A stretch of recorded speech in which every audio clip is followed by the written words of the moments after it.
Alice's Adventures in Wonderland by Lewis Carroll. Chapter 1. Down the Rabbit Hole.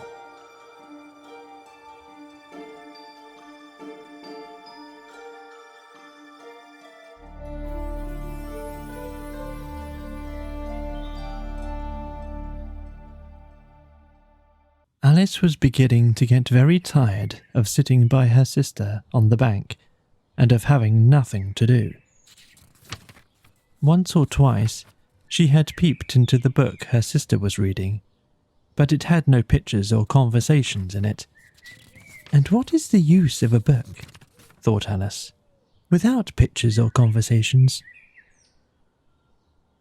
So she was considering in her own mind, as well as she could, for the hot day made her feel very sleepy and stupid, whether the pleasure of making a daisy chain would be worth the trouble of getting up and picking the daisies, when suddenly a white rabbit with pink eyes ran close by her.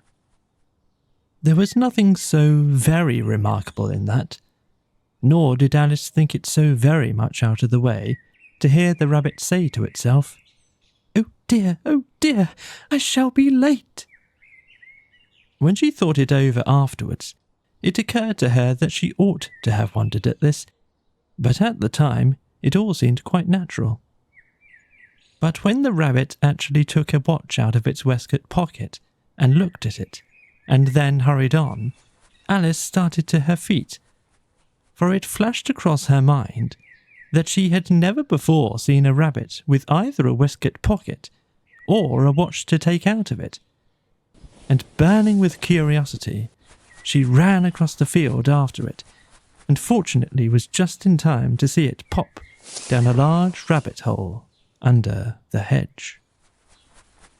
In another moment, down went Alice after it, never once considering how in the world she was going to get out again. The rabbit hole went straight on like a tunnel for some way, and then dipped suddenly down, so suddenly that Alice had not a moment to think about stopping herself before she found herself falling down a very deep well. Either the well was very deep, or she fell very slowly, for she had plenty of time as she went down to look about her and wonder what was going to happen next. First, she tried to look down and make out what she was coming to, but it was too dark to see anything. Then she looked at the sides of the well and noticed that they were filled with cupboards and bookshelves. Here and there she saw maps and pictures hung upon pegs. She took down a jar from one of the shelves as she passed. It was labelled Orange Marmalade, but to her great disappointment, it was empty. She did not like to drop the jar for fear of killing somebody underneath, so managed to put it into one of the cupboards as she fell past it. "Well," thought Alice to herself, "after such a fall as this, I shall think of nothing of tumbling downstairs. How brave they'll all think of me at home. Why, I wouldn't say anything about it, even if I fell off the top of the house," which was very likely true. Down, down, down. Would the fall never come to an end? "I wonder how many miles I've fallen by this time," she said aloud. "I must be getting somewhere near the centre of the earth. Let me see. That would be 4,000 miles down, I think." For, you see, Alice had learnt several things of this sort in her lessons in the schoolroom, and though this was not a very good opportunity for showing off her knowledge, as there was no one to listen to her, still it was good practice to say it over. "Yes, that's about the right distance. But then, I wonder what latitude or longitude I've got to. Alice had no idea what latitude was, or longitude either, but thought they were very nice, grand words to say.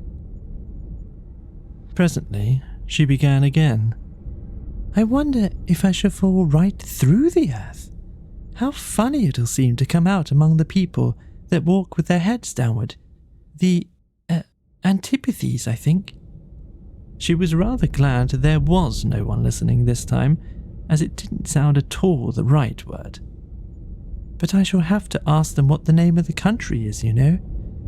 Please, ma'am, is this New Zealand or Australia? And she tried to curtsy as she spoke. Fancy curtsying as you're falling through the air.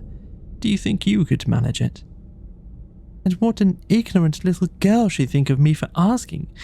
No, it'll never do to ask. Perhaps I shall see it written up somewhere. Down, down, down. There was nothing else to do, so Alice soon began talking again. Dinah will miss me very much tonight, I should think.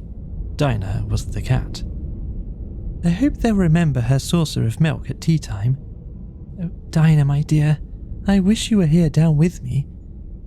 There are no mice in the air, I'm afraid, but you might catch a bat, and that's very like a mouse, you know. But do cats eat bats, I wonder? And here Alice began to get rather sleepy, and went on saying to herself in a dreamy sort of way, do cats eat bats? Do cats eat bats? And sometimes, do bats eat cats? For you see, as she couldn't answer either question, it didn't much matter which way she put it. She felt that she was dozing off, and had just begun to dream that she was walking hand in hand with Dinah, and saying to her very earnestly, Now, Dinah, tell me the truth. Did you ever eat a bat? When suddenly, thump, thump, down she came upon a heap of sticks and dry leaves, and the fall was over. Alice was not a bit hurt, and she jumped up onto her feet in a moment. She looked up, but it was all dark overhead. Before her was another long passage, and the white rabbit was still in sight, hurrying down it. There was not a moment to be lost.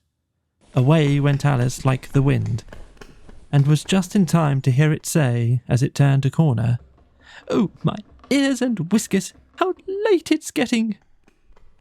She was close behind it when she turned the corner, but the rabbit was no longer to be seen. She found herself in a long, low hall, which was lit by a row of lamps hanging from the roof. There were doors all around the hall, but they were all locked. And when Alice had been all the way down one side and up the other, trying every door, she walked sadly down the middle, wondering how she was ever to get out again. Suddenly, she came upon a little three-legged table, all made of solid glass. There was nothing on it except a tiny golden key, and Alice's first thought was that it might belong to one of the doors of the hall. But alas, either the locks were too large, or the key was too small. But at any rate, it would not open any of them. However, on the second time round, she came upon a low curtain she had not noticed before, and behind it was a little door, about 15 inches high. She tried the little golden key in the lock, and to her great delight, it fitted. Alice opened the door, and found that it led into a small passage, not much larger than a rat hole. She knelt down and looked along the passage into the loveliest garden you ever saw. How she longed to get out of that dark hall and wander among those beds of bright flowers and those cool fountains. but she could not even get her head through the doorway. And even if my head would go through, thought poor Alice, it would be of very little use without my shoulders. Oh, how I wish I could shut up like a telescope. I think I could, if only I knew how to begin. For you see, so many out-of-the-way things had happened lately that Alice had begun to think that very few things, indeed, were really impossible. There seemed to be no use in waiting by the little door. So she went back to the table, half hoping she might find another key on it, or at any rate a book of rules for shutting people up like telescopes. This time she found a little bottle on it, which was certainly not here before, said Alice. And round the neck of the bottle was a paper label with the words, "Drink me," beautifully printed on it in large letters.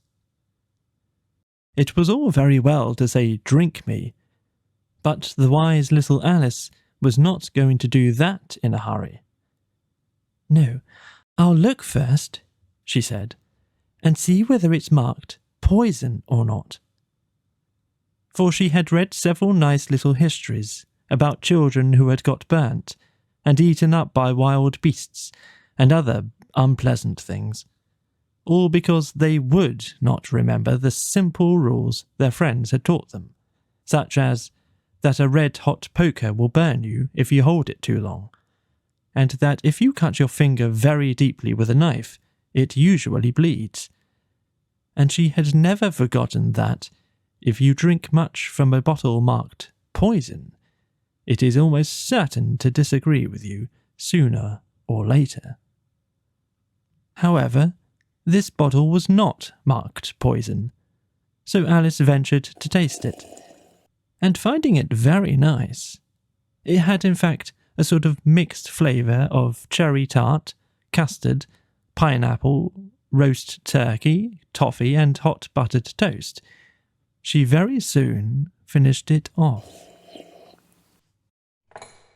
"What a curious feeling," said Alice. "I must be shutting up like a telescope." And so it was indeed. She was now only 10 inches high, and her face brightened up at the thought that she was now the right size for going through that little door into that lovely garden. First, however, she waited for a few minutes to see if she was going to shrink any further. She felt a little nervous about this. "For it might end, you know," said Alice to herself, "in my going out altogether like a candle. I wonder what I should be like then." And she tried to fancy what the flame of a candle is like after the candle is blown out, for she could not remember ever having seen such a thing. After a while, finding that nothing more happened, she decided on going into the garden at once. But alas, for poor Alice. When she got to the door, she found she had forgotten the little golden key, and when she went back to the table for it, she found she could not possibly reach it. She could see it quite plainly through the glass, and she tried her best to climb up one of the legs of the table, but it was too slippery. And when she had tired herself out with trying, the poor little thing sat down and cried. "Come, there's no use in crying like that," said Alice to herself rather sharply. "I advise you to leave off this minute." She generally gave herself very good advice, though she very seldom followed it. And sometimes she scolded herself so severely as to bring tears into her eyes. And once she remembered trying to box her own ears for having cheated herself in a game of croquet she was playing against herself. For this curious child was very fond of pretending to be two people. "But it's no use now," thought poor Alice, "to pretend to be two people. Why, there's hardly enough of me left to make one respectable person." Soon, Her eye fell on a little glass box that was lying under the table. She opened it and found in it a very small cake on which the words "Eat me" were beautifully marked in currants. "Well, I'll eat it," said Alice, "and if it makes me grow larger, I can reach the key, and if it makes me grow smaller, I can creep under the door. So either way, I'll get into the garden, and I don't care which happens." She ate a little bit, and said anxiously to herself, "Which way? Which way?" holding her hand on the top of her head to feel which way it was growing. And she was quite surprised to find that she remained the same size. To be sure, this generally happens when one eats cake, but Alice had got so much in the way of expecting nothing but out-of-the-way things to happen, that it seemed quite dull and stupid for life to go on in the common way. So she set to work, and very soon finished off the cake.